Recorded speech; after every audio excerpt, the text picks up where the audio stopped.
Hi! Hello! నమస్తే అండి. గోంగూర chutney. Process చూపిస్తాను.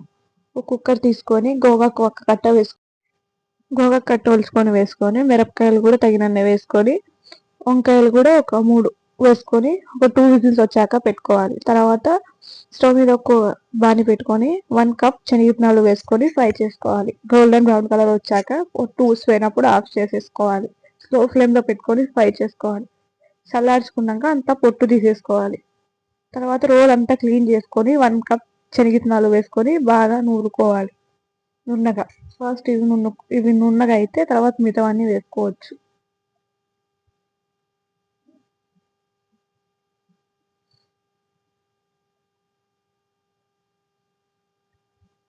నున్నగా నూరుకోవాలి.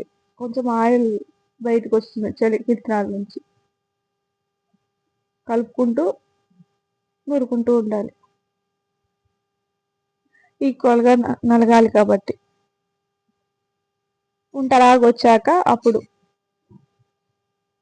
ఉడకపెట్టుకున్నాం కదా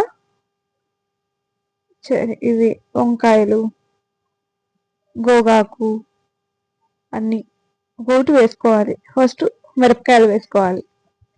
అన్ని మిరపకాయలు వేసేసుకొని కారానికి తగ్గినన్ని మిరపకాయలు వేసుకోండి సరిపోతాయి. స్లోగా నూరుకోవాలి. మహానికి చిమ్ముతుంది జాగ్రత్త. రాళ్ళుప్పు తగినంత వేసుకొని తెల్లగడ్డలు కూడా వేసుకొని బాగా నూరుకోవాలి. అంతా బాగా మిక్స్ అవ్వాలి శనగిత్తనాలకి.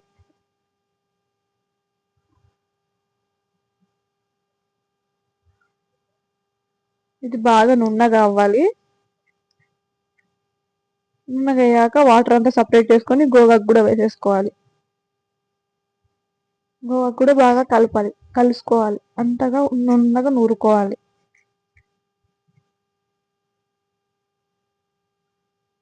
చిన్నగా నూరుకోవాలి మహానికి ఎగరకుండా.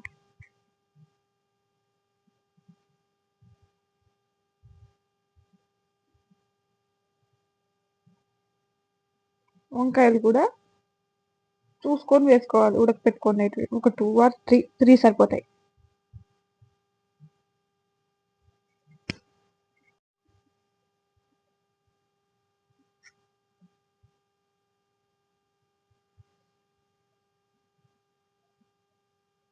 వంకాయలు కూడా వేసేసుకొని 3 అవి కూడా నున్నగా అనేసుకోవాలి. ఎనిపేసుకున్నాక ఆనియన్స్ కట్ చేసుకొని 2 అవి కూడా వేసుకొని కచ్చా పచ్చగా అనుకొని కప్పులో తీసి పక్కన పెట్టేసుకోవాలి. నున్నగా ఎంతో